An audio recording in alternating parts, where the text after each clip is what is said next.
Good evening, everybody. Thanks very much for coming tonight. Tonight's our regular council meeting for February 10th, 2025.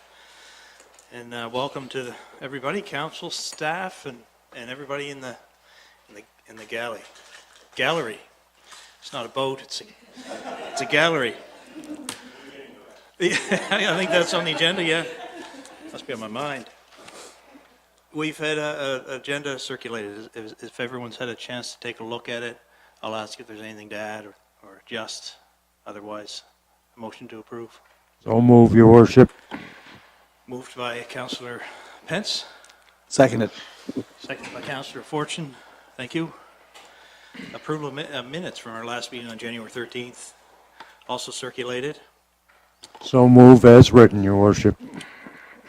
I'll second that. Motion by Councillor Pence, seconded by Councillor Campbell.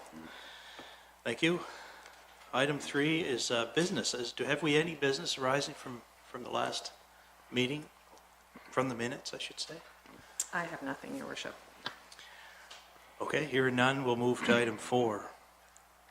We have, item 4 is a temporary borrowing resolution, $2,080,000 for sewer lines and curbs. Brenda McKay will speak to that. So did they receive a copy of it? Or? Yes. Yeah, okay. So the temporary borrowing resolution is just seeking approval to borrow, and it's 2.08 million, and it's for it's sewer lines and curbs, so the Claremont Avenue project, the portion funded by debenture, the Kirk Avenue project funded by debenture, and the curbs that were done in the summer. And we're just looking for you to approve the resolution so that we can borrow the funds to replace the cash that we've used out of the operating cash. And I've asked Brenda to come. This is your first temporary borrowing resolution, so in case you have any specific questions on how that works. I move.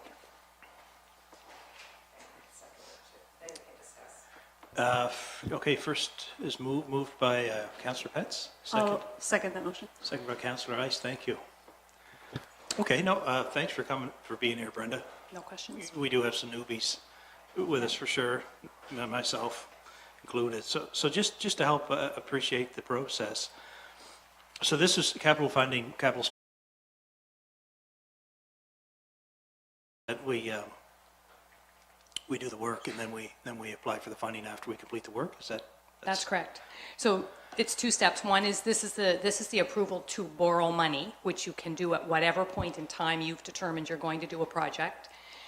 You either, if you need financing to fund the cash flow, you can borrow, you get the temporary borrowing resolution, and then you can borrow from a bank, like an operating line, while you're doing the project. And then when you've completed, the project must be 100% complete before you can borrow for a debenture from the province. So when you're at 100% complete, you do the debenture, and once you've received the debenture funds, you pay off your line of credit. We do not require an operating line. We're able to we have cash flow sufficient that we were able to fund the project ourselves until we reached completion, and now we're at the point where we want to finance it by debenture. Okay, so in the meantime, we pull from reserves or wherever we have access? Correct. Yeah. Okay, thank you. Any other questions? Okay. So we'll go ahead with a vote. I think it's the next step. All those in favor of approving, let's get the wording right. Well, what part shall I read here? We'll do it. Unfortunately, you have to read the whole thing, Your Worship, or Oh, I can read it for you if you wish. Any offers like that, I usually take. Okay. Where it's a resolution, I do have to read it, so. Thank you. Whereas Section 66 of the Municipal Government Act provides that the Council of the Town of Stellarton, subject to the approval of the Minister of Municipal Affairs and Housing, may borrow to expend funds for a capital purpose as authorized by statute. Whereas the Council of the Town of Stellarton has adopted a capital budget for the fiscal year as required by Section 65 of the Municipal Government Act and are so authorized to expend funds for capital purposes as identified in their capital budget, and whereas the specific amounts and descriptions of the projects are contained in Schedule A, which is sewer lines in the amount of 1.6,996,000, and then curbs in the amount of 384,000 for a total of 2,080,000. It therefore resolved that under the authority of Section 66 of the Municipal Government Act, the Council of the Town of Stellarton borrow a sum not exceeding $80,000 for the purpose set out above, subject to the approval of the Minister of Municipal Affairs and Housing. That the sum be borrowed by the issue and sale of debentures of the Council of the Town of Stellarton, such amount as the Council deems necessary. That the issue of debentures be postponed pursuant to Section 92 of the Municipal Government Act, and that a sum or sums not exceeding $2,080,000 in total be borrowed from time to time from any chartered bank or trust company doing business in Nova Scotia. That sum be borrowed for a period of not exceeding 12 months from the date of approval of the Minister of Municipal Affairs and Housing of this resolution. That the interest payable on the borrowing be paid at a rate to be agreed upon, and that the amount borrowed be repaid from the proceeds of the debenture when sold. Thank you. So we'll take a vote. All in favor? Aye. Opposed? Hearing none. Passed unanimously.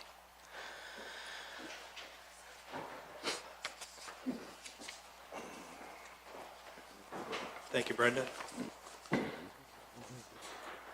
Item 5, we have a presentation. We love presentations. We've got Nova Scotia Associations of Realtors. Of course, I'm sitting right in front of the screen. Well, you'll sit right there, and just make sure your mic is on when you speak, please. And you have a PowerPoint, or should I grab the USB? Just grab the USB.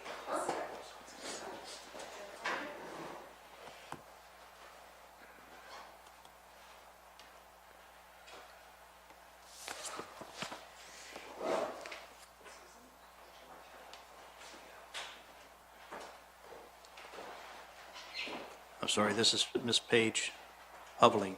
Yes, hi, Paige Oldham. Thank you. I'm the stakeholder, we need to, So it's the red light is on your head. there we go, okay. Hi, thank you so much for having me. Can everybody see? I'll sit down so everybody can see the screen. And they have copies as well. Oh, perfect. Yeah, so everybody can follow along with the fun. If you want to take this. Sure. I'll move this over, Sue. Good, we're good? All right. Perfect. So thank you so much for having me today. As I said, my name is Paige Hoveling. I am the Stakeholder Relations Manager at the Nova Scotia Association of Realtors, or NSAR, as I'm going to call us from here on out. NSAR is the professional association for realtors in the province. We have just over 2,100 members who subscribe to a strict code of ethics and follow a strict code of licensing, education, and training. We are the voice of real estate in Nova Scotia, and we serve our members through a number of different things, including, as I'd mentioned, education and training, but also advocacy and administration of the MLS system. So that might sound familiar. You'd probably know it better as realtor.ca, or if you've ever been on a brokerage website looking at buying or selling a home, any of those digital listings come from our database. And all of the licensing that we provide through our regulator, which is the Real Estate Commission. So as a differentiation, the commission is responsible for protecting the public. We are responsible for the MLS system and acting as the voice of housing. So how do we do that? All of the advocacy work that we do and the services that we provide follow what we call our quality of life principles. And I like to put these out here so you know a bit about where we're coming from when we do presentations like this, or maybe at some point when we come to you with a great idea on how to get more housing in your town. They're pretty straightforward, but everything that we do falls under one of these pillars. And the one I like to point out to folks, which is actually one of the reasons I joined the association 11 years ago, is that building better communities up there in the light blue, because that's something our members do every day. They help the right families find the right homes in the right communities, and they make those communities better. Another thing that I like to show folks, and I apologize, we don't have our 2024 numbers yet.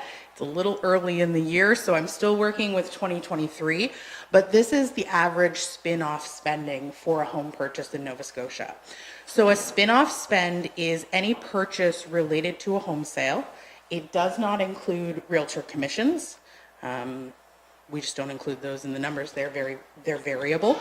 But it's about 516.5 million for the entire province. That works out to about $50,000 per household. In this region of the province, as you'll see in the next slide, it's a little bit lower. In areas like HRM, it would be a little bit higher. Average is about 50, and then you can see the tax that is generated from home sales in 2023. So real estate has a huge impact on our economy, and it's something we're very proud of. As you can see, Stellarton falls into what we call northern Nova Scotia, and I'll show you a bit of a map of where I'm talking about in a minute. You can see spin-off spend related to average price. So these are 2023. As I said, in another month or two, we should have 24, but we're not quite there yet. And I wanted to kind of let you know where you fall in general on a spin-off spend. So generally in northern Nova Scotia, folks spend about $34,000 on the purchase of a new home in spin-off spending. So that's things like your inspection fees, your well and septic testing, hiring movers, or U-Haul pizza and beer to bribe your friends. It really depends on how you move. We're not judging. But it's things like hiring local tradespeople to do renovations. It's buying appliances, furnishing your home, things like that. So just a really interesting stat on the extra impact each home sale has on your local community. So in terms of Stellarton, I really like to get as down deep into the stats as I can. Unfortunately, our MLS system was created 25 years ago, so it groups things together not quite as granularly as I would like it to, but for the purpose of today, you are in what we call our sub-district 106, and so you can see that's kind of Pictou County in general, and you can see where New Glasgow and Stellarton are grouped together. I did do a bit of searching on our system, just looking for the town of Stellarton. Unfortunately, because of the way our system was created, there are not many sales showing for Stellarton. But if you look by address, I can tell they're there. So they're mostly filed by sub-district, so that's what we went with. So what does it look like right now? So these stats are accurate as of January 31st, 2025. So as of right now, your region has 1.7 months of inventory. So that means if no new homes came on the market, in 1.7 months, you would run out of homes for sale. So that's not great. We prefer to see that in the 6+ month, ideally 8 to 10 month, but it hasn't been that high in a long time. We're looking at around a 1% vacancy rate across the province. Depending on where you're at, it's a little higher, a little lower. And we're seeing continuous population growth. So as of the end of Q3, 4,100 folks came to Nova Scotia. So we're seeing a lot of growth. For you folks in particular, I'm going to look at 2024 because it gives us a better picture of the entire year. So home sales in the area were actually down 8.8%. So not a ton. I think it was, well, someone who knows math can do the math. I'm not going to lie to you about the numbers, but it's not a huge impact. We are down a little bit. Average days on market is actually looking good. You want to see that number a little bit lower. That means the homes are moving more quickly. So 33 days, about a month on the market or so. Your average price has increased, and that's due to the lack of active listings you have. As of the end of January, so for all of January, there were 18 active homes for sale in the region. So that's an indication as to why your days on market are down and your average price is up. There's simply not the supply to keep up with the demand. So what are we predicting for 2025? So this is an entire province prediction.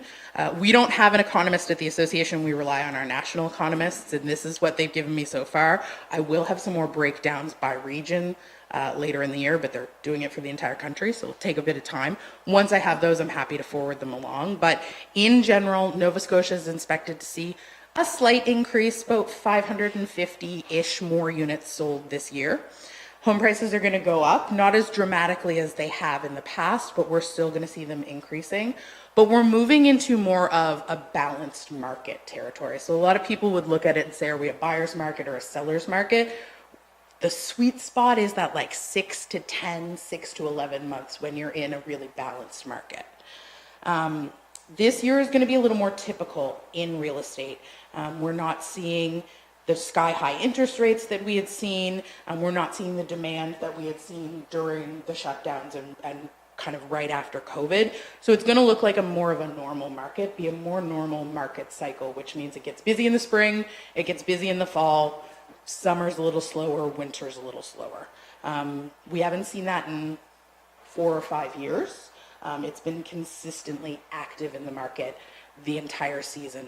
You could put your home up in December and have it sell on Christmas Day in the last couple of years. So it's getting closer to normal.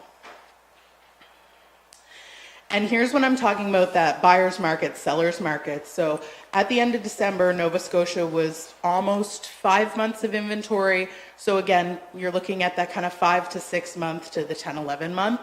We're getting closer to a balanced market.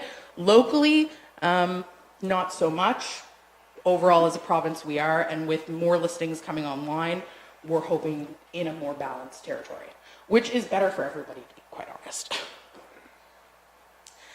One of the things that I like to point out is these are home ownership rates across Canada over the last 40, almost 50 years. And as of a survey done in 2024, 59% of non-homeowners in Canada would like to be a homeowner someday. That doesn't mean they have the immediate ability to become a homeowner, but it's definitely the dream of home ownership is still there for a lot of Canadians. So something I like to point out, we do have a housing spectrum that I think everybody is very familiar with, and it's everything from shelters, transition housing, supportive housing, co-ops and rentals, all the way up to the mansion on the hill and everything in between. And one of the things that we recognize as an association is in order for us to have a healthy real estate market, we have to have a healthy real estate spectrum. We have to have a good mix of different housing types and price points for everybody in our community. And one of the things that we struggle with when we're having these conversations, and we hear it from a lot of folks, is, well, how do you define affordable? And there is an official definition. CMHC says it's 30% of your pre-tax income. We don't like to talk about it like that because affordable for me is different than affordability for you. So we like to talk about attainable housing. What is attainable? What can you attain as a family? So what do we need right now in Nova Scotia? We need that increased diversified supply that we've been talking about. We need the missing middle. And again, the definition of this is a little more challenging because it depends on where you are, what that middle looks like. It depends on the people in your community, the incomes you have, etc. So, but most communities are that missing middle. If you think of kind of that young family first starting off or those young professionals, what is attainable for them at their salaries and at their lifestyle? And what do they need? We need more meaningful supports for buyers around our province. The Down Payment Assistance Program is a program we created with the province in 2017. It helps moderate income Nova Scotians with a down payment on their first home, and it's helped 1,500 people purchase homes since 2017. We're working with the province to try to expand that. We're working to make more money available to help these folks get into a home. Because what we're seeing right now, particularly with that missing middle, these are folks that are paying rents. They can afford a rent. They can afford the carrying costs of a mortgage, but because of the rising day-to-day costs, they can't necessarily save up that down payment. So DPAP, or down payment assistance, has kind of helped bridge that gap and help those families. There's lots of other things that we need to do. I'm not going to go through the whole list, but some of the ones that we've heard about a lot lately are the increase in tradespeople. We need a lot more tradespeople, and we've been talking to the province, and we know they're refocusing their efforts on training more young people in the trades. And actually, the Chamber of Commerce in Halifax, and I believe a number of other chambers of commerce, have an ask to increase the MOST program, which gives those young tradespeople a tax break on their income when they're under 30. We're asking them to increase it to 40.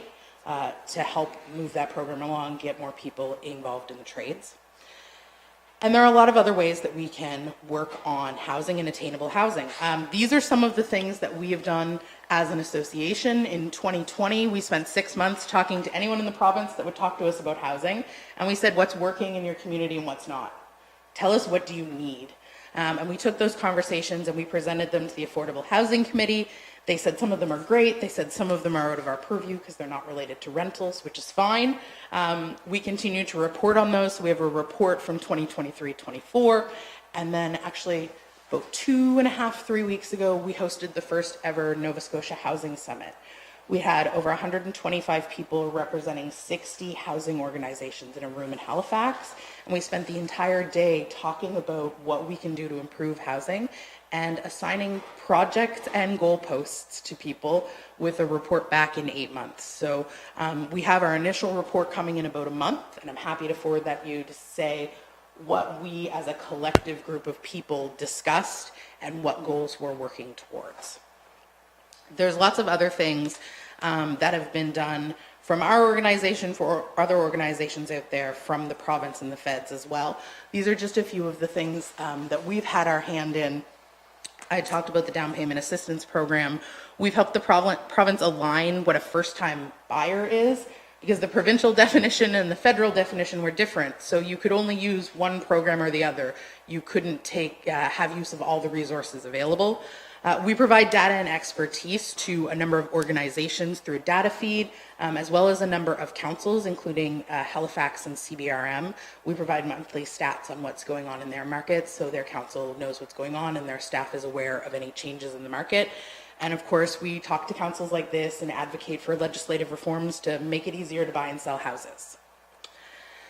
From a provincial perspective, they've done the housing needs assessment. We need over 70,000 units of housing by 2030. It is a steep ask, but there are a lot of people on it. There's an African Nova Scotian housing strategy, land for housing, and a number of municipalities are working on or have implemented secondary and backyard suites.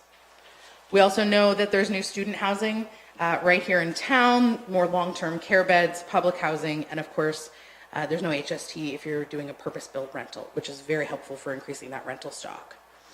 The feds have done a number of things. Not on here is Canada's housing plan. Depending on what our federal government looks like come later in the year, that plan, some of it may not be implemented, so we didn't include it. But there's multi-generational home renovations. Housing Accelerator Fund has been used in a number of towns and municipalities across the province.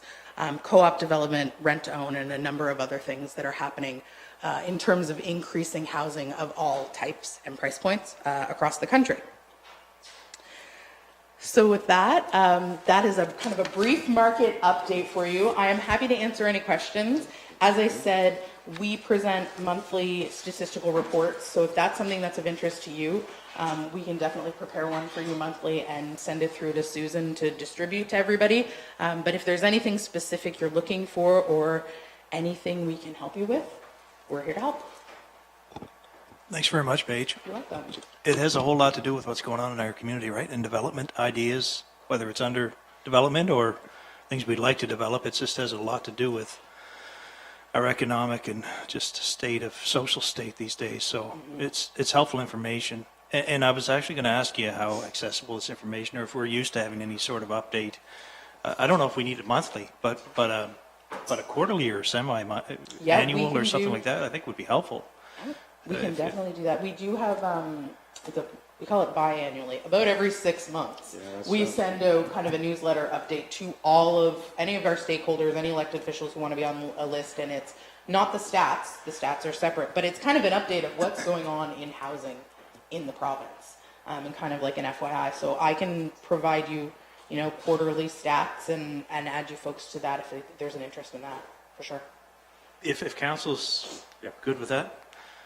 Could I ask a question? Councillor. And I'm not trying to create a project for you. No, But please. if you have the data, it would be nice for us to have an idea of the number of housing things that are available in Stellarton. So that when we're talking to colleagues or different people, that we can sort of push our area if we know there's space available or things like that. Yeah. Well, and as I said, like that slide that I had showed back with, so it would be New Glasgow and Stellarton that I would have. But I could definitely provide, like, we could provide what's available each month. We have that statistic where at the end of the month, it's like there's X number of homes on the market this month. I have a question for you. When it comes to vacant land for purchase that we're able to view similarly to homes that are on the market, Yeah. is that something that you factor in Yeah. statistically? Like, here's the number of acreage that's developed, undeveloped, for sale, not for sale? So all of our stats generally take in vacant zoned residential. We can include vacant farmland as well. But it would also depend on how that property is listed on if it was picked up in our residential stats or not. But we definitely have the information on vacant land as well and then farmland. And that's something that would potentially be like forwarded through government chains that are looking at developing projects? for Potentially, housing? anything that we would have the data or the stats on would be on the market. And so I know the government, excuse me, the government of Canada and the government of Nova Scotia do a tendering process every year, and they have realtors on call, I guess, as it were. So when they're looking for property and stuff, they would go through our members who have access to the MLS system. Yeah. Thank you. You're welcome. Super. I'm still trying to digest the big changes for the last 6 years. I mean, $277,000 average price of a home Is it? Yeah. is, yeah, I mean, there's been major changes, so. There that really is. Look at your assessments too. My husband and I got our assessment in the mail the other day, and he almost fell off his chair. He's like, "How is our house worth this month?" And I'm like, "Well, assessments are an interesting beast." Yeah. Yeah, That but makes it's us all go back and blow the dust off our Economic 101 notes, if we ever yeah, took them. exactly. But any other questions? Otherwise, well, thank you very much for Yeah, the thank presentation. you so much for Paige. having me. Thank you. And I'll just. Oh, how do we? And we tell this to everybody, you're welcome to stay, you're free to go. So don't, Thank you. don't feel obligated to stick around.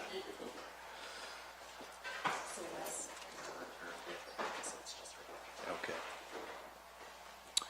Okay, number 6 is another presentation by Rebecca Whiffen. And this is on behalf of the Ship Hector Society. Thank you, Rebecca.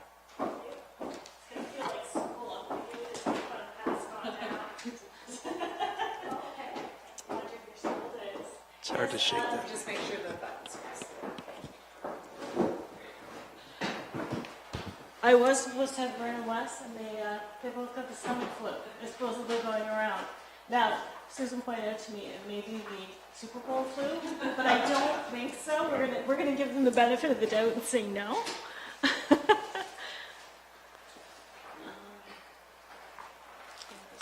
Oh, there we go.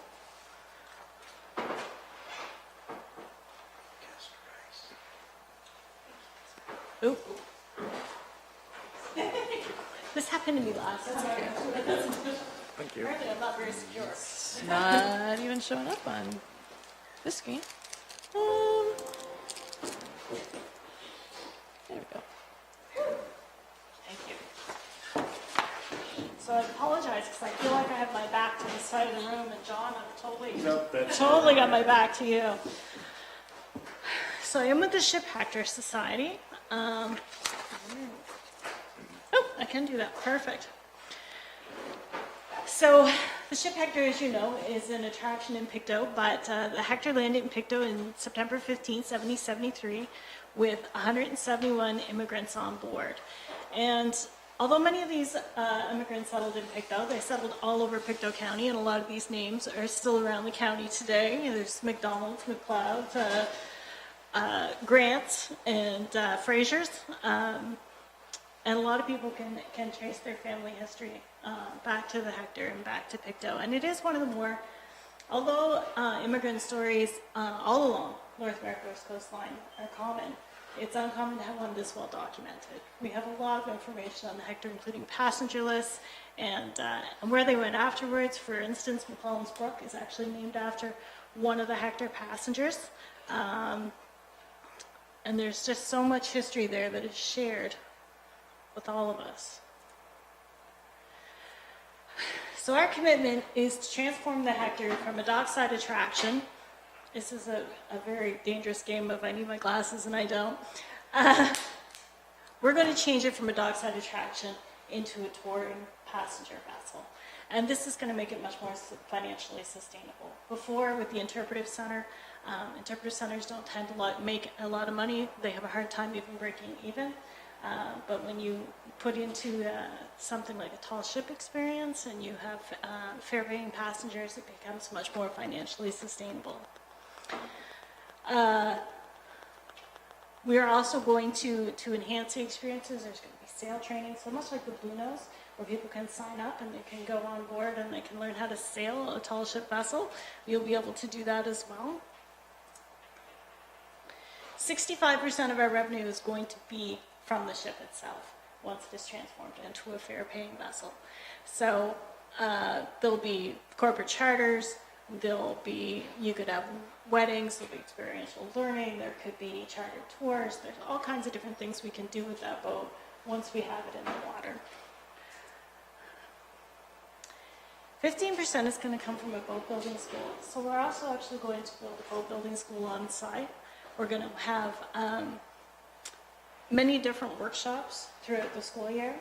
So it'll be something that you sign up for. Some things may be a weekend course, some things may be a 2-week-long course. Depends on what you're taking. There'll be sailmaking, cabinetry, blacksmithing. We'll have a capacity for 200 students during the summer, over the various phases of the summer. And the school curriculum will include small crafts, construction design courses, and experiential tourism workshops. The other 15%, there is a 5% deficit here that will be made up with fundraising, but the other 15% will come from the Hector Heritage Key Interpretive Center, and we're increased visitation. We have brand new exhibits coming in this year, so they've all been ripped out. If you went in there right now, it's a blank slate, and I don't know if many of you have been in there before, but it's built to look like a Scottish waterfront warehouse, and so that is all still intact. When it was built in 1990, one of the things that was not emphasized enough was the Mi'kmaq presence that was here already when the Hector got here, and that they sailed into Mi'kmaq. They didn't sail into Pictou. There was no such thing as Pictou at the time. And so these new exhibits are going to explore both cultures, and they're going to do it right from the beginning, from when it came in, right through to not to present, but to when they settled Pictou. So there'll be a grand opening this year. So we have two different projects going on, capital projects going on. One is the Interpretive Center, which has been fully funded. It's been fully funded by the province and by the federal government through ACOA. So all the exhibits that are going in has been funded. However, the ship restoration is done 100% through donations from the community. So donations and pledges to date is around 1.8. The number in yellow, the 1.5, almost 1.6 is what we have left to raise to restore the boat. So these are cost projections that we are now terrified of with said tariffs and whatnot coming. We don't know how much this is going to increase, but we're going to be optimistic and say that we're still shooting for the 1.6. So the ship progress to date, when they pulled it out of the water, I don't know if you saw it before, 2020, it was quite deteriorated. And this is where I wish we had Vern. This is his area of expertise, boat building. I always say I do everything there but build the boat. Vern builds the boat. But they have replaced all the structural members, removed all of the rot, and replaced it. And one of the things they did differently this time around, and Vern consulted a lot of people in the maritime industry, is that they put composite materials in there this time. So there is some fiberglass and some other composites that go over the wood to prevent us from having the structural deterioration we had before. And as a nonprofit society, it was impossible for us to keep up to those maintenance costs. But now we're going to reduce our maintenance costs by 60%. So not only are we going to have this wonderful touring vessel, but we're not going to have the maintenance costs that we had before. So it's going to be much more sustainable. So they've done all of the work necessary on the hull and on the decks to launch the boat. So we're ready for that phase, and I don't know if anybody was around in 2000 for the first launch. It was quite spectacular. We did the big sideways launch into the harbor. We're going to do that again, and as you can see in the photo, the wharf's been all ripped up, and that's because those launchways are underneath that wharf from last time. They're going to rebuild them up to the ship. They're going to knock the wedges out and hold their breath and hope it goes in the right way. And as Vern says, 50% of the people show up to see if it'll go in the wrong way. After the hull goes in the water, and the reason we only put the hull in the water, it's a weight thing, Vern says. So if you go it too heavy, she'll tip right over and do. So once it goes in, then we're putting in electric motors. And the steering components will be in new upper decks, and then it's all the mast, the rigging, and the sails. So all the things above deck happen after it goes in the water. We are putting in electric motors. We've put in solar panels all over the site. We will be the first tall ship in North America to be run by solar power and green energy and have electric engines. So when they're docking the boat, if you're out and there's not enough wind power to actually power the boat by sail, it will sail most of the time. Probably, Vern says probably 60% of the time it'll be under sail power. But if they do have to put the motors on because they're electric, you won't be able to hear them. So you'll still have that tall ship experience. And even though we've used composite materials, everything is going to still be coated in wood or planked so that it looks like and feels like you're still on an 18th century sailing vessel. July 12th, 2025. Mark it in your calendar. We're going to all hold our breath and hope it goes in, and we'll all hope it's not too windy that day. If it's raining, we'll still do it, but wind is Vern's nemesis. So we're very excited about this. We're going to have the Blue Nose 2, the Navy's coming with a ship.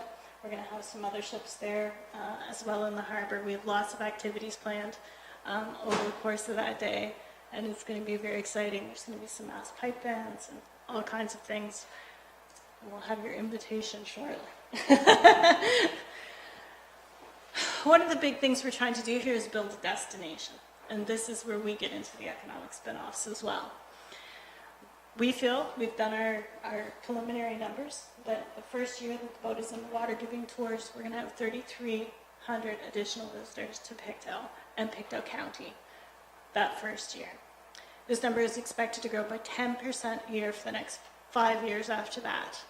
And the anticipated bus tour operator business will double in the next 5 years. We're working very hard with that Tourism Nova Scotia to make that happen now in anticipation of the boat giving tours. We'd love to say it's going to happen in 2027. It may be 2028 before we get all of these final things in place. Tourism Nova Scotia says you have to have 68 hours of activity to make an overnight stay. And this is the goal, it has been the goal in Pictou County for a really long time, is to make us a destination and not just a pass-through.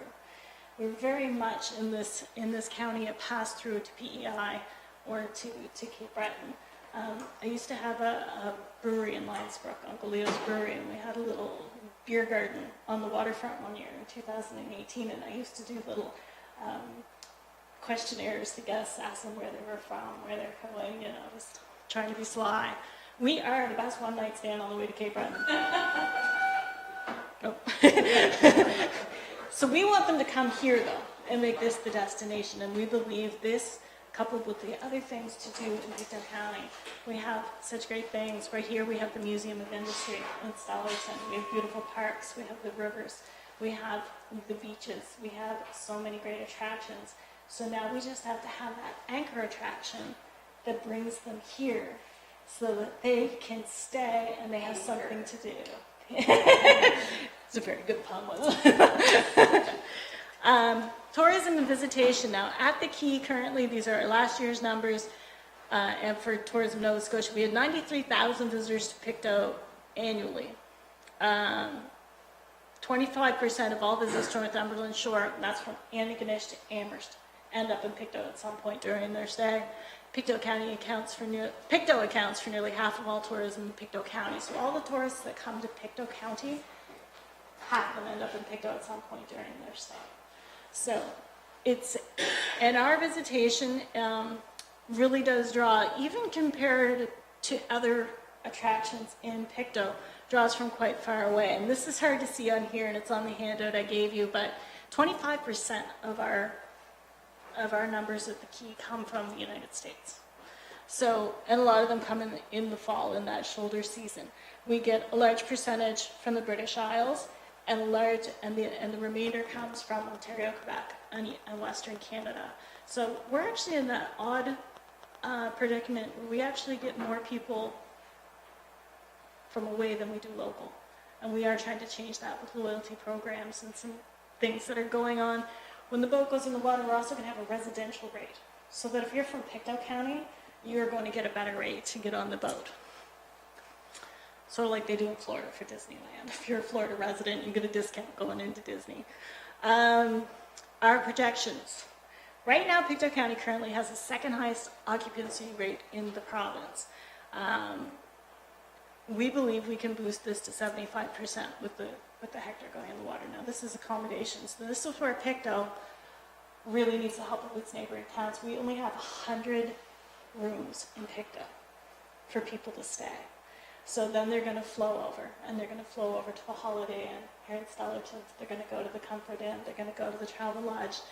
And if they're staying here, we're going to land them here. You get to house them overnight and tell them all the wonderful things there are to do in your town while they're here, and we'll tell them at the key as well, all the wonderful things there are to do in Pictou County. And get them to stay here, all our festivals, all our everything. We're going to create jobs through this sail training, through sailing tours, educational programs. We're going to be positioned as a landmark tourism and heritage destination. Tourism Nova Scotia is very excited about this. They've been looking for a long time for an anchor destination on the North Shore to get more visitation here. We're not hurting, but we're lacking that one pivotal thing that'll bring them here. So like the Blue Nose will bring them to the South Shore.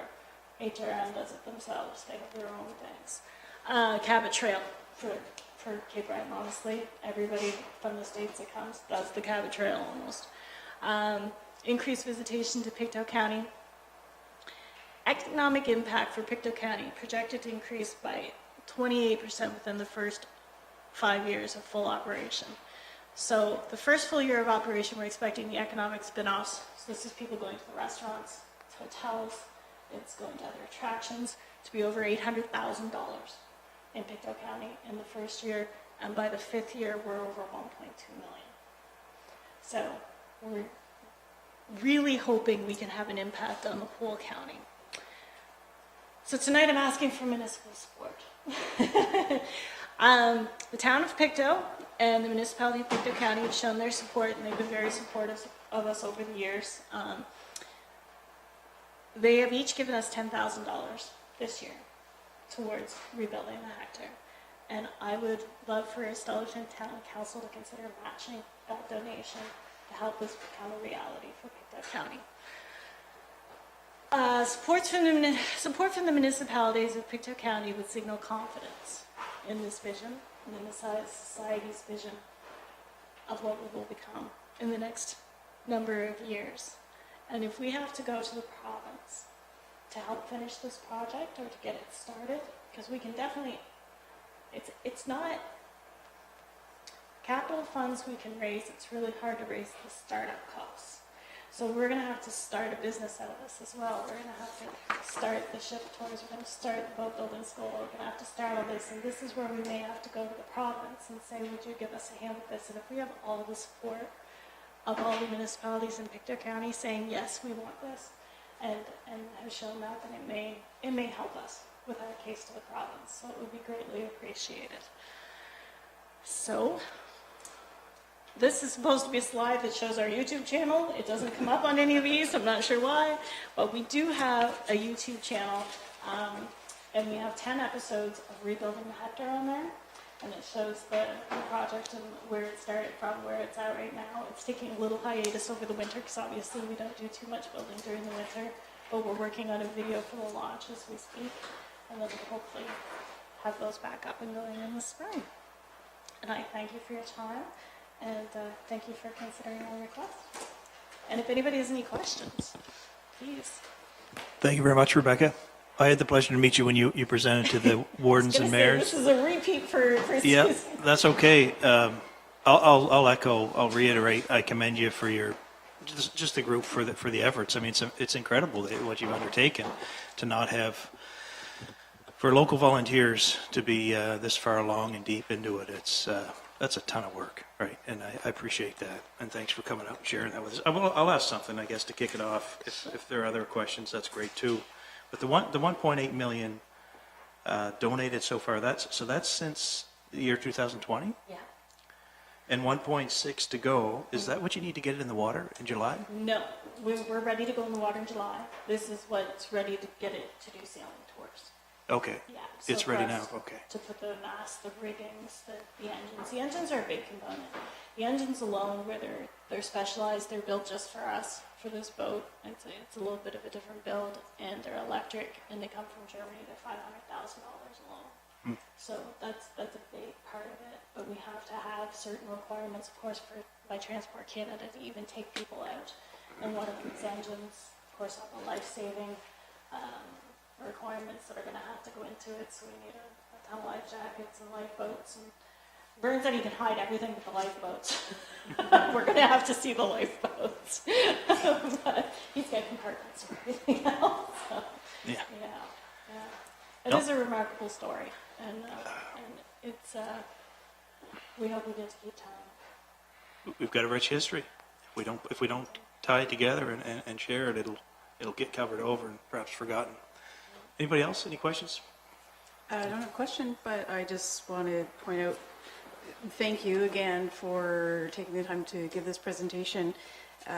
It's something that I personally probably would have seen in the news or been like, oh, that's wonderful, wonderful to hear. But I'm actually personally invested in this because somewhere on one of these tiny little dots from the original launch in 2000, I was actually in the pipe band. Oh! And I remember watching it list to the side and we're like, I guess I do have one question. The original launch date back in 2000, did that get changed because Yes. of wind? Okay. Yeah.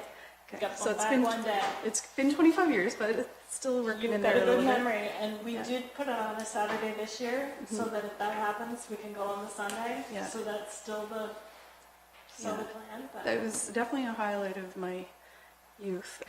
And it's wonderful to see that it's being restored in a way that is a little bit, hopefully will have a lot more longevity, and then to be able to take it to this next step of increasing the tourism and the purpose of the actual ship. I think that's phenomenal. thank you. Very excited to see this come together. We're excited too. It's a very exciting project to be part of, just to see it taking place and taking shape and all the things that are happening. And the excitement that's starting to build now that we're getting closer Yeah. is palpable. Well, thank you for all the work you've put into it and everybody that's been involved, because it is nice to see that it's growing again. So it's a shame to have watched that boat just sit there for years, right? I know, and that's the problem with the totally wooden vessel, is that for the town of Pictou when they owned it, or the volunteers when they took it over in 2010, I think it was, to keep up to those maintenance costs, which were sometimes $50,000 a year, it just wasn't feasible. So when they went to refurbish it, they really had to look hard at that kind of maintenance cost and how they were going to mitigate that, and this is how they decided to do it. So, and where it's not an original vessel, it's a replica, we had that flexibility to go ahead and do that and not come under too much criticism. Thank you. Anyway, thank you. Great. Thank you, Rebecca.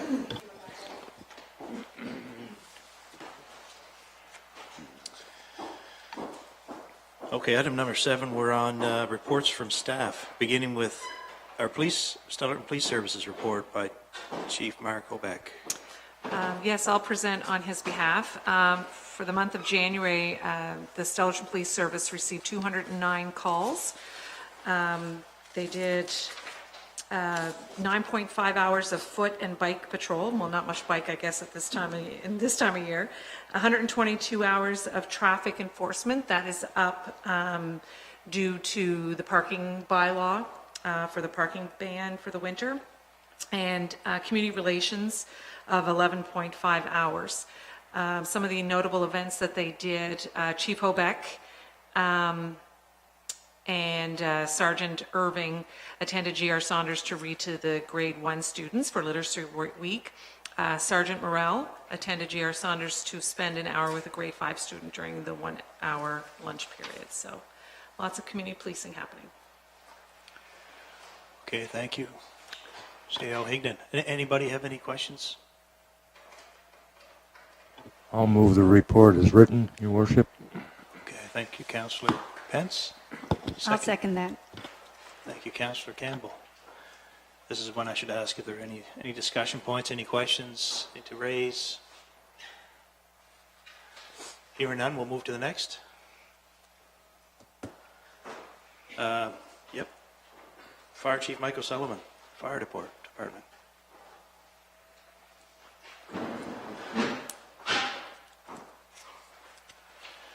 Good evening, Your Worship, our CAO and councilors.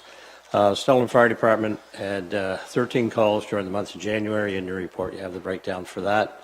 Practices were held every Thursday evening, and our equipment checks were completed weekly with 4 to 5 members performing the equipment checks. Thank you. Thank you, Chief. Can I have a motion to accept the report? Motion to accept the report. Councillor Fortune, I'll second. second that motion. Councillor Ice, thank you. Mike, did I see where you guys had to order some bunker gear? Yes, we had a government grant, and we used that towards the purchase of 6 new sets, and the town was gracious enough to pay the offset of that, so Great, thank you. thank you. Chief, I wanted to ask you Your mic. Chief, I just wanted to ask you, just looking at the averages, so over time I'll get a handle on this, how it's working out. I guess an average is an average, but so 12 members attending your Thursday practices, is that, so it's about 46%, 26 members, 27 Yes, members? yeah. Is that running, is that kind of, that's where it's been for a while, or it just on the surface seems low, but is that Yeah, your with experience? some people working at the hospital and so on, Right. and Michelin, and yeah, it's probably about average. Sometimes a little higher, sometimes less, depending, but Right. yeah. Okay. When you have a call, do you have an average number there that, Yeah, they seem to show up for those. do they for the actual call? So that's good. Yeah, yeah, yeah, that's a good thing. But that's not, you don't have an average number there as far as what, Probably 20, oh, is that right? yeah. That you sounds usually get great. fairly good, yeah. That's my statistician over here. He can, Yeah. he can fill you in, but that's probably about average. We usually, No, that's good yeah, to hear. we're well Volunteer protected. So just because we're not at practices, we'll be there. Yeah, thank you. Okay, thank you. Okay. Thank you, Chief. Next, we have Paige Draper with the Marketing and Communications Report. Good evening, Mayor and Council. My report was included with the council package. I have no changes or additions, but there are kind of 3 points that I'd just like to highlight for residents as well as yourselves. The first being that our app that we had in place since 2021, it just went under a major sort of upgrade. So that app, the upgrade is available now. Residents can either download that from the App Store or Google Play Store, or simply open the existing app and there will be a prompt that says, do you want to upgrade your app, and suggest that you would do that. Just ensures that you're using the latest version. There's also a lot of new, enhancements to it. So there's a gallery now, there's a direct calendar of events physically built into the app. It's not just links to our website.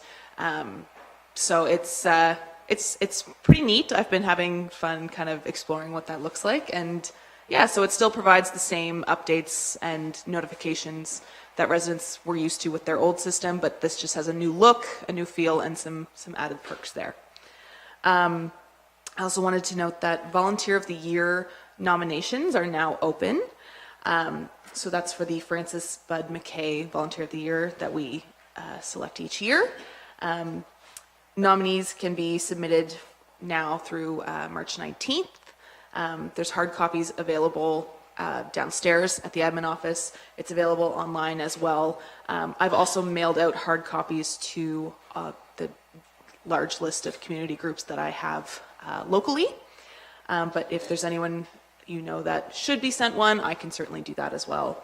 And then the last piece is just homecoming is July 23rd to 27th. I've already had people asking to book flights home, so make that public. It's always the week before Natal Day. Mark your calendars forever. But yeah, this year, 2025, it's the 23rd to 27th.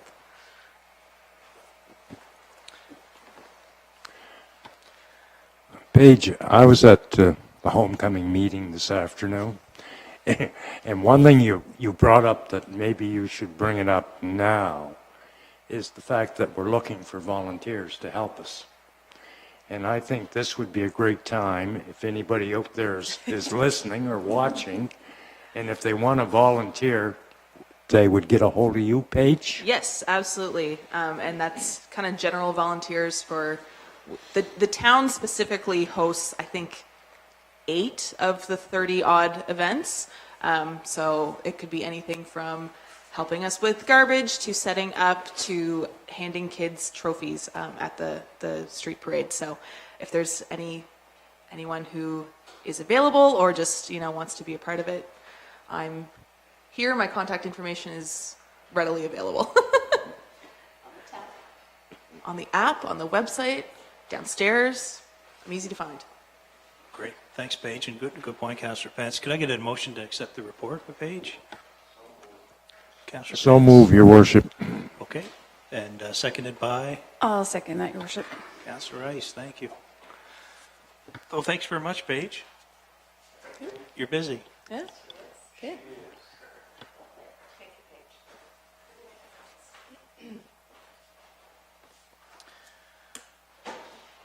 Fourth report is a town engineer report prepared by Blaine Murray. Yes, he's not available this evening, so I'll do his report on his behalf. One important note that I want to, that he wanted to make sure people are aware. In early January, a report of wastewater overflow was reported to the town hall. So upon further investigation, a manhole adjacent to the railway between Civic 335 and 337 South Ford Street was overflowing and escaping into the storm system. So it was very obvious there was a blockage in the sanitary main going under the tracks. A hydrovac truck was called to try and remove any blockage in the pipe, and the equipment could not get past a blockage under the tracks. Then, of course, a sinkhole was found beside the train tracks, which indicated a break. So as per protocol, Nova Scotia Environment Canada were notified immediately of the incident and are involved in the subsequent repairs to that. Public Works set up a temporary pump system that pumps the flow to the downstream manhole. So that has been a huge priority over the last month. Over the past several weeks, engineering staff have been working very, very hard on drawings and specifications for the project. So not only are you dealing with provincial and federal regulations, we're also dealing with the railway, which is out of Montreal. So as Blaine said, if anything could go wrong or if anybody had to be notified, short of the Prime Minister, it was a very, very, very busy time. So staff have been consulted with the experts in the field and the railway, and it was determined that an auger bore of a new main under the tracks was the way to go. So an open trench to repair the line is not allowed by Cape Breton and Central Nova Scotia Railway. That would have been an easier solution, but of course they wouldn't permit it. So it is anticipated that installation of this new line will take place in early February. So Blaine is just kind of waiting on the experts to do that. In the meantime, other services need to be provided by the town. So we're busy developing drawings and specifications for Rutherford Infrastructure Upgrades project. Thankfully, no significant snowfall events were reported in January, but we were always called out for snow and ice control. And of course, staff are always making sure vehicle maintenance is getting done before and after snow events. And then markers were placed on new fire hydrants on Claremont and Kirk Avenue after that project was complete. So that is the engineering. For the water utility, there were 2 water breaks on Rutherford and Maple Street. In water treatment, average treated water production for January 2025 compared to January 2024 is 2.6% higher. The number 1 membrane had 11 leaks for the month, and staff have begun the annual report, which is due on March 31st. And this is a requirement in our approval to operate license issued by the province. And the report consists mostly of data, tables, and graphs related to water usage, quality, and treatment. And I just want to note that Blaine and all the other staff reports are found online for the details. Thank you, CAO Higdon. I just have one question. Any idea of what that's going to cost to fix that? So preliminary costs have come in at about $150,000. So those will come from reserves, and that's what reserves are for those. Obviously, we don't budget for something like that. So that's why reserves are so important. Thank you. Thanks, Councillor Campbell. Could I get a motion to accept the report first? We should get that out of the way. I'll move to accept the report. Thank you, Councillor Campbell. Seconded. I'll second. Thank you, Councillor Fortune. Okay, I'll ask, do we know the cause for that? I mean, other than just... It's You know, just, old. the pipe collapse. It just needed, typically when there's water breaks or any kind of breaks of that nature, it's the age of the pipe. Right. Okay, as far as the water breaks, I know we hear about a lot of water breaks, this is since we've come in October, November. It's a winter thing. What's the underlying cause? Is it? So if you'll notice, I'm going to just say 90% of our water breaks were on Rutherford, hence why it's the next project that we're going to be upgrading. So those are probably the age, and Blaine has ratings on streets, sidewalks, pipes. So this Rutherford was definitely next on the list. So that one explains why there were so many breaks, and especially when they were working on Hudson, there was so many breaks as they were working on Hudson on Rutherford. So it just proves that is the next logical one to fix. Thank you. Our staff, is it our staff working on that, or is that outsourced? Yep, so that is the number 1 job that Public Works does, is they are the ones out in the middle of the night or in the freezing cold fixing these water breaks. And so the costs are minimal with regards to fixing them. It's obviously labor and materials here and there. Great. Thank you. Anybody else on this report? Okay, thank you. We have correspondence next. Item 8, first one from Healthy Pictou County. So this is the Healthy Pictou County report for December and January. And this, as I said, this comes out every month, and they just talk about what they've been doing to recruit healthcare professionals to our county. And yeah, it's a very detailed report that they submit for council's information. Okay, thank you. Any comments on that? Everybody's received that in their package. It will be posted online as well, is that correct? Correct. Yes, okay, for anyone in the public wishes to view it. Our second correspondence is from Pictou-Antigonish Regional Library. Yes, so this was received from Eric Stackhouse. He has just wanted to, after the provincial election in 2024, he just wanted to update us on some leadership changes in the department. David Ritzy is the new Minister for Communities, Culture and Tourism and Heritage, and he's the MLA for Truro Bible Hill.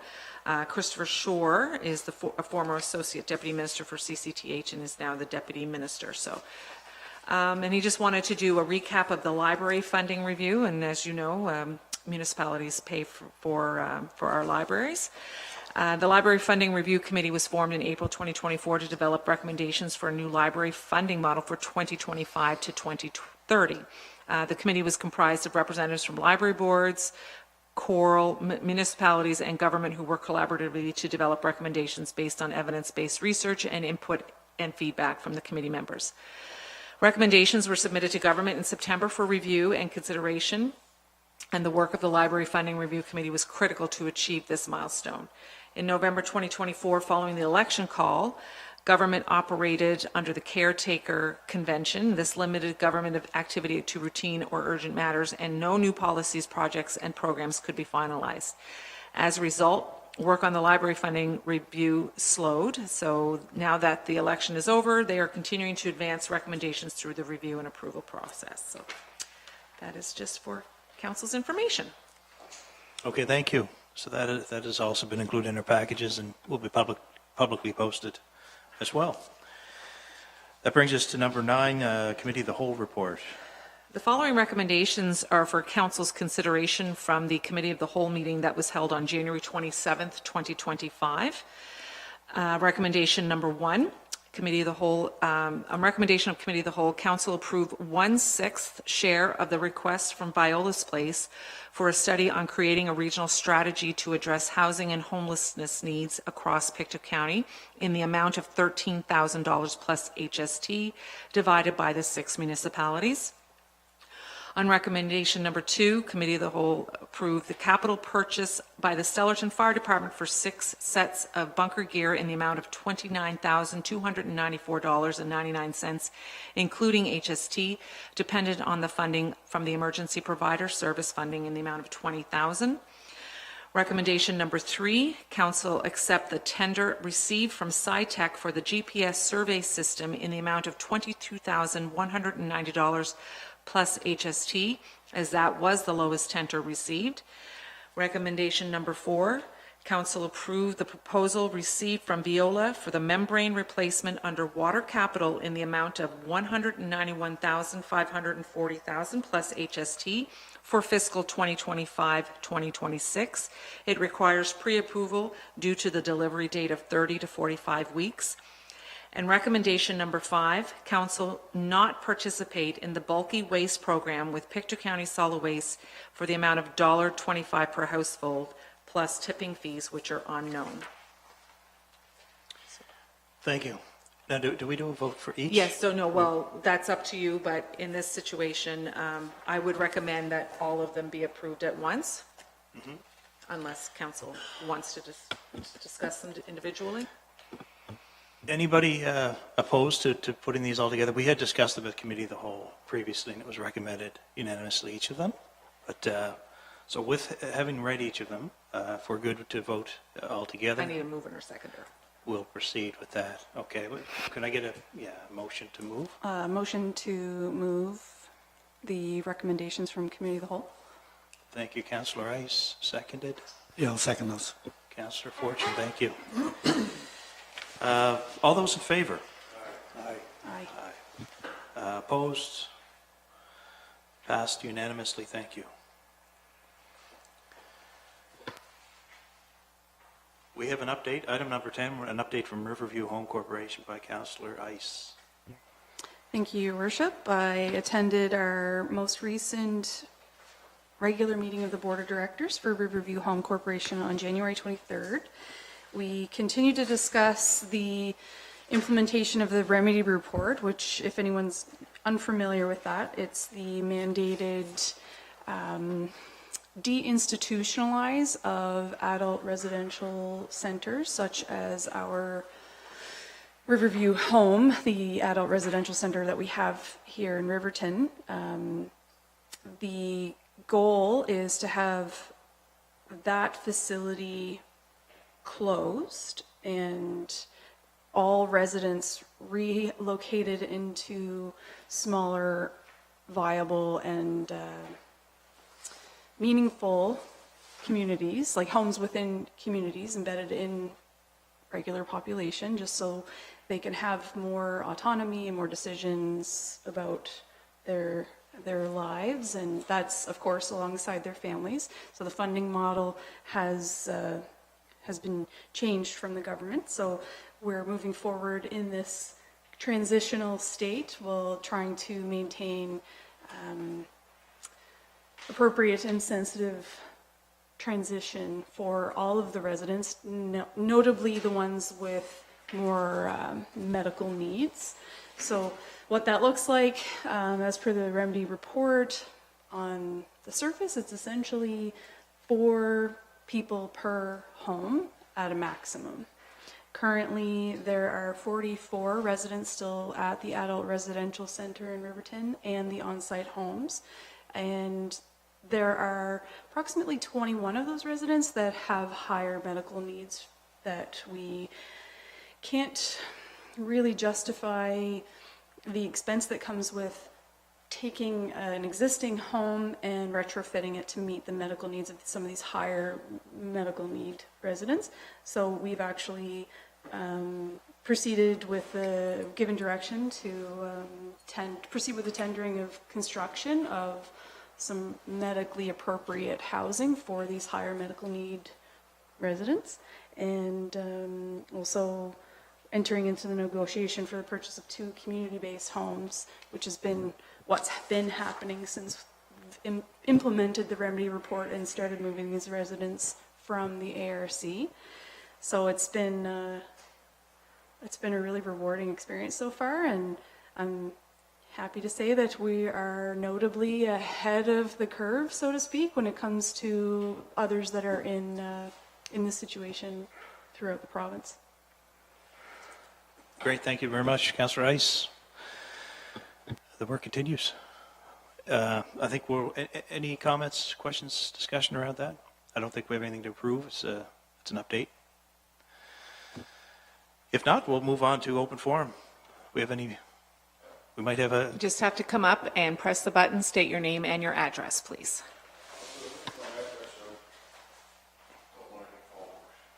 Make sure the red button's on there. Good evening, Mayor and Councillors. There's a couple of things that I'm going to bring up. One's Can you just state your name, please? Brian Deagle. Thank you. A couple of things. Once, I figured if I waited long enough it'd get fixed, but I guess not. But from Bridge Street, where the path goes down, coming off a park, there's a trail with the kids, basically a gravel sidewalk. But anyhow, it goes down to Foster. But the water basin or catch basin for the water, that's storm water, that's collected off the street. A lot of it's coming down Park, and it comes in on one side of the street. It's coming in on the south side, and it shoots directly over to the north side. And it's the outflow, the overflow for that, probably 6 feet deep, whatever square concrete catch basin. The lower, there's a lower pipe that goes out for your sewer that would, I guess it's going to continue down Bridge Avenue. But the problem is it gets clogged up, but a lot of the time with the stormwater, it just can't handle it. The pipe's too small, but it can't handle it, so it shoots it out. And like a few years back, the town, it kind of made a little, with their bucket, just tamped the ground down to kind of make it, but it's an open water source. And it just goes down to Foster, and it just sits there because when the fellow that owns the land there took the land from the vocational school down, it's his property, he put the fill there, it's shorter to go, I understand all that, but he interrupted the natural flow of the water, which goes to the other, down by 25 Foster. There's a stream coming down, and it's quite an active stream. And that takes it down to Kirk, where you have some kind of a, if Blaine was here, you'd know, a bigger collection facility, and that goes through the pipes to wherever. But it's not it can't go there. It's all blocked off. And the grade of this street on Foster is up here, and if you're going this way, you've got a grade up here on Bridge. So it just sits in the valley. And So in the winter, you have about 200 feet, roughly, maybe more or less, of ice. And then the other times, the kids got to walk through about 3 inches of water. There is a ditch on the side, but it's just full too, and in the summertime, it's lovely to see the little ducks coming to this new pond, and the frogs at night. I love all that, but the problem is you got the mosquitoes carrying all the viruses. That's what I don't know what the different ones, malaria and whatever else are taken in, but they never had that before. There's no natural dugout drain from, say, the top of Rutherford down to that other stream on 25 heading west. There's nothing on the side, it's just flat, so it just pulls the water there. Basically an open storm system.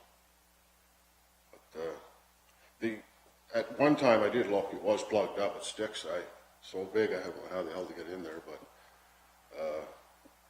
they must have been unplugged since then. But that's the problem, and it's a well-used trail, and it's another thing I wasn't even going to mention tonight, but it's not maintained all that great.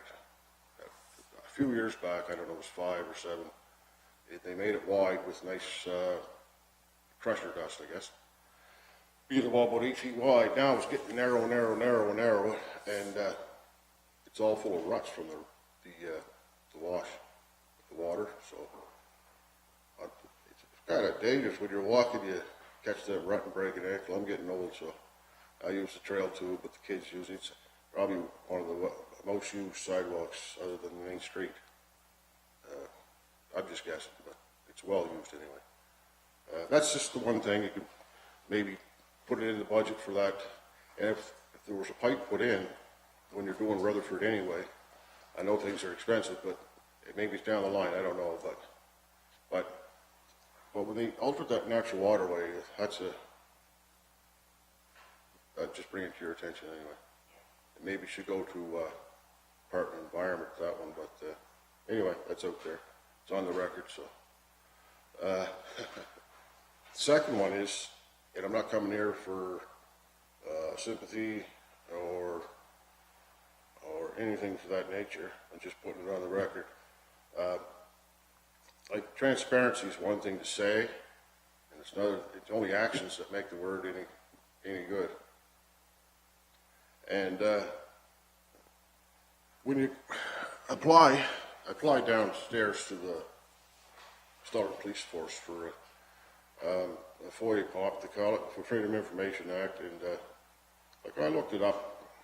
I've been getting nothing. I didn't get any. I applied on the December 10th, and time went by. Usually you'd have a letter saying if it's granted or not granted, and reasons why or whatever. I didn't get anything, so I kept checking phone calls, and I come up. Then you get different stuff like Christmas got in the way, and the fellow that could do it wasn't there. Well, that's fine if he's not there, but they didn't tell me if you're going to start it or not. Or there's no. It's like 30 days to produce the thing, and I know this is not to be. It's not an answer coming here, but you got 30 days in the regulations, and that's not for response, that's for the actual action. If it doesn't contain enough information or information they have to get somewhere else that they need longer time, but that would be spelled out in a letter to me. So after, I don't know, a few weeks back, now it's 2 months today, and so I'm getting a little bit mad, and so I asked for a meeting with the chief, because he's the gatekeeper of the records. And so Mark Thibodeau, he's always, every time I was up, he'd send the message on, which I do believe he was doing, and it's falling on deaf ears. I'm just hearing crickets, and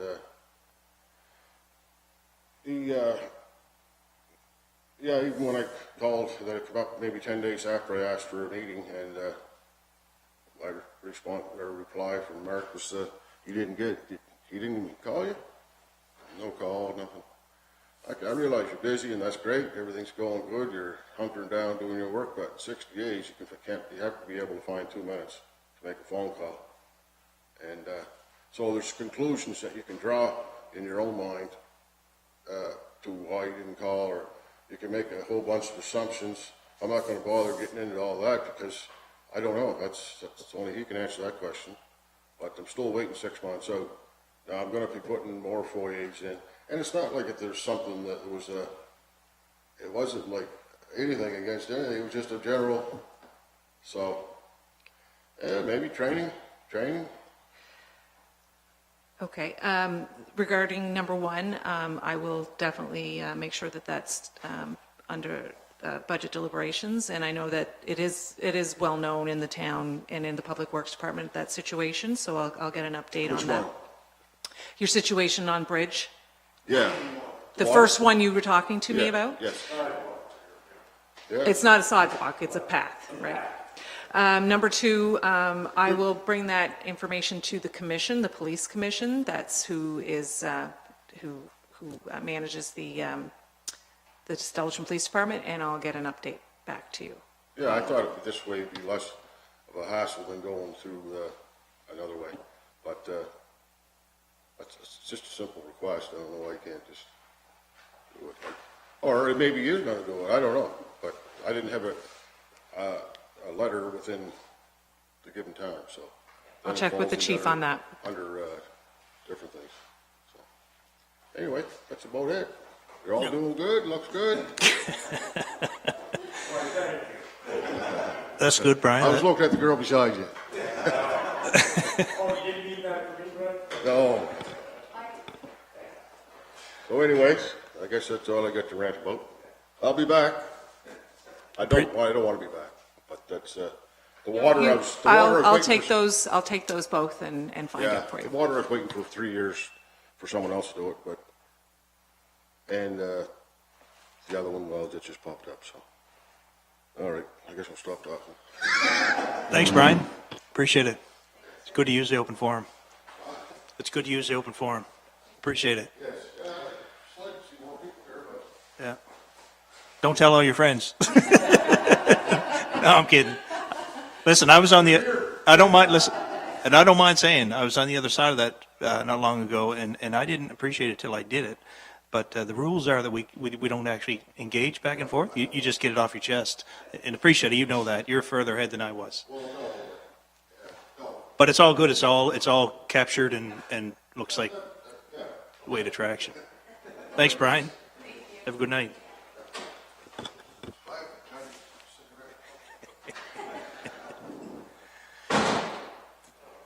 Next council meeting is scheduled for Monday, March 10th, 2025, 5:30 p.m.